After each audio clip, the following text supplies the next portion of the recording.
Hello everybody and thank you for joining me. This is Sierra from Sierra T Designs and today I have for you the last in my anniversary cards. So let's jump right in. As usual, I like to cut down my card base and panels so that I know what I'm working with. So I did want to make a slimline card, so I am cutting off 4 inches from this piece of regular cardstock. It's cardstock, which is 8.5 by 11, and I've cut off 4 inches so that my card will be 7.5 by 8.5, sorry, 7 by 8.5, and then when I score it, it will be scored at the 3.5 mark, making my slimline 3.5 by 8.5. That is just my preferred slimline size. There's no wrong slimline size. You do what works for you.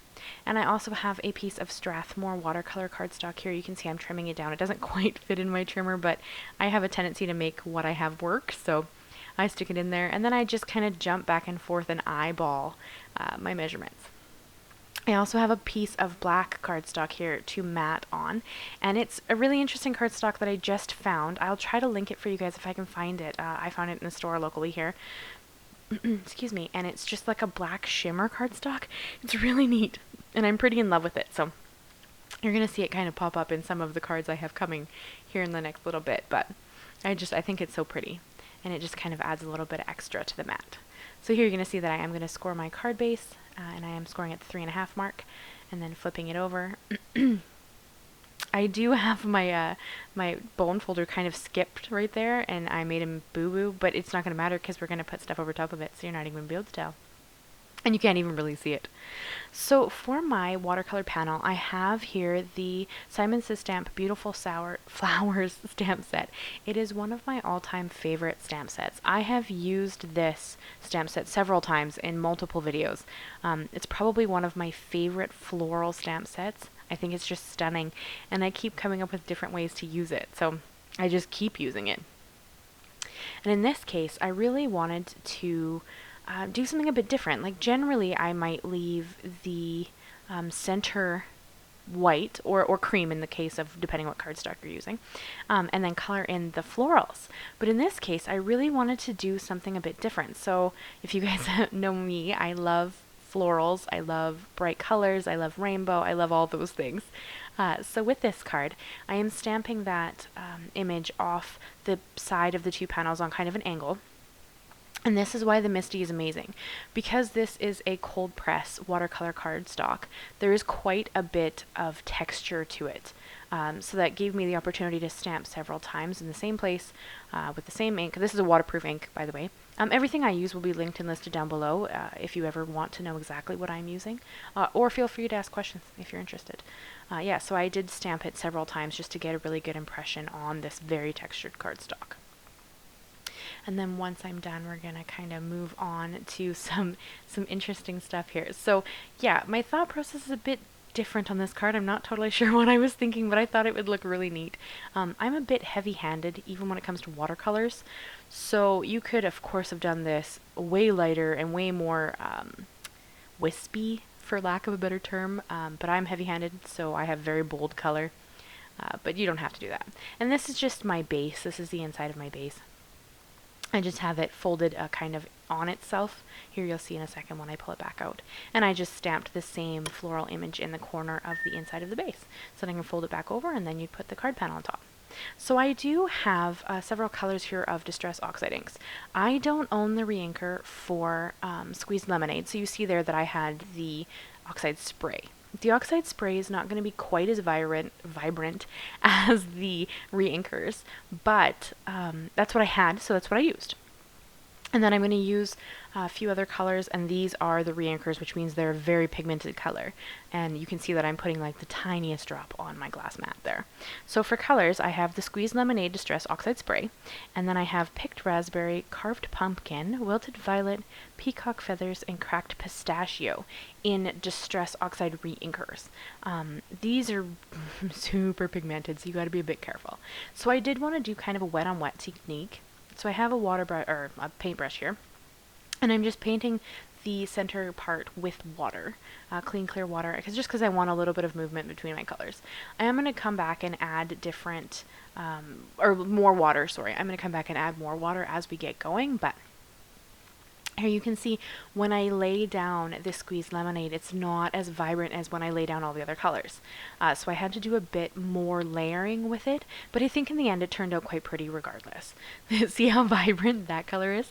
So I kind of laid down a bunch of color and then came back with clean, clear water and just kind of moved it out and kind of tried to blend the colors together a bit. And I am going in kind of my own rainbow version here because I did do yellow, orange, pink, purple, blue, green, and that's not really the rainbow, but this is kind of my own special version of it because I know that the colors that I have blending together won't make brown or gray depending on your tone. So that's kind of what I was thinking there with the colors. And because I love rainbows. I think that this would be a stunning design if you did very subtle color. Excuse me, if you did like a wash of subtle watercolors, I think this would be stunning.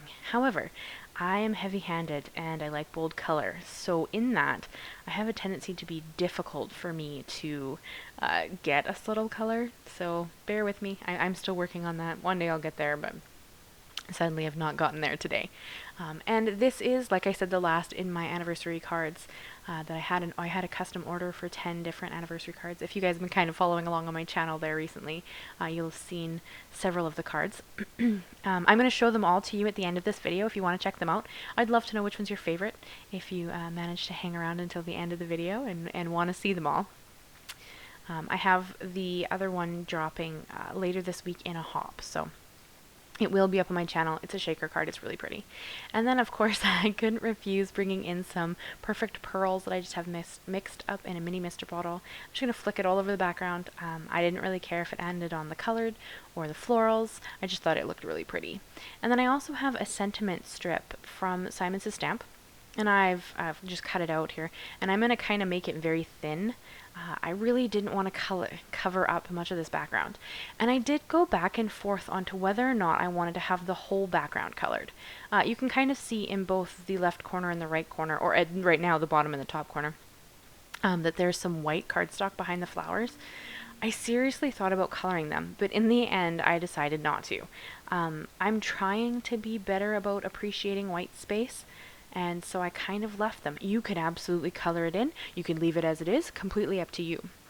So I was worried that my white sentiment strip wouldn't stand out very well on the cardstock. So I brought in another scrap of that same sparkly black cardstock, and I'm just going to adhere my sentiments down on there and then trim them out and use that to kind of mat it. So when you see the final card, you'll see that the panel was matted on the same cardstock. So it kind of just ties it all together, but it also lets it stand out from the bold background without covering up too much of the card panel.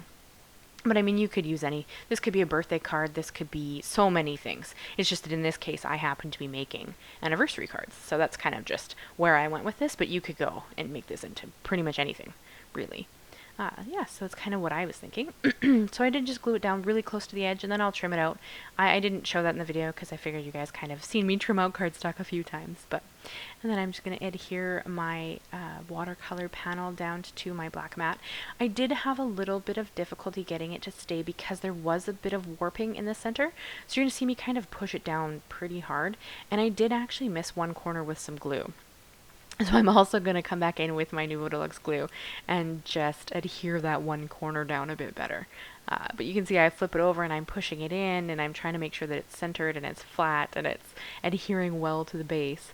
And then here that one corner is kind of lifting, so I just put a little glue behind it and then press that corner down too. That's kind of what I do to fix that, just because I find if you're not careful it can lift and rip, and I really don't like that. That's upsetting to me, so I just adhered that one little corner. And then I'm going to adhere it to its base. That's pretty good there. I think that this black sparkly cardstock kind of, it's interesting to adhere. It's a layering paper, like it's only a 75-pound paper, so it's not something I would use to make its base by itself. But I think that it adds some really cool shimmer behind the panels. So this is kind of what I was thinking when I bought it, because I knew it wasn't a heavyweight cardstock. 65 for me is a very light cardstock. Generally my bases are like 110, 120 pounds depending, because I can't stand it when you have a card standing up and it falls over. Like I just hate that, or the front's too heavy for it. So I brought in some thin foam strips and I just adhered my little sentiment strips to it, and I did separate my sentiment. so that it was 2 different pieces, because I thought that took up a bit more room and kind of looked better. This is a slimline card. You could absolutely put a bigger sentiment on it. I didn't, because I didn't want to cover any of the background, but you could absolutely if that's what you wanted to do. And I brought in a few gems and just kind of smattered them around the sentiment just to draw some more attention to it, because those colors are so bold and bright. So, I mean, you don't have to add that. That's kind of extra. And I'm going to hold it up here so you can see it all in its beautiful glory. Excuse me. And then I'm going to open it so you can check out the design in the inside. And I'd love to know what you guys think. This is the card I have for this week.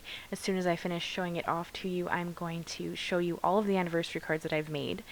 If you've stuck around to this point, I'd love to know which one's your favorite. That's always super interesting to me. But yeah, leave me a like, leave me a comment. Like, have a conversation. I love to communicate with you guys and see how you're doing and talk about whatever's going on. So yeah, please consider subscribing if you haven't already. I post a new video every Monday, and then I do join into hops whenever the opportunity comes for me. So yeah, so these are the anniversary cards, the 10 anniversary cards. So thank you so much, guys, and I'll see you again soon. Bye bye for now.